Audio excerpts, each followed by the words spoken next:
And then the storm drain, you have drains on the street? Yeah. Oh, I see right there. Yeah, Okay. yeah. So that's the main one for you, probably. There's one here, there's one.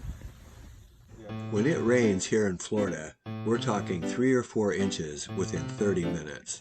And what Adam's doing is he's collecting that water from the driveway without having to put a channel drain in. That driveway is kind of tilted to the side so the water can go to the catch basin, over to a sump pump, because it's so flat that we need to lift that water up and send it out to the street.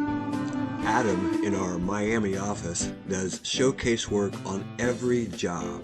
Take a look at the finished product of his work.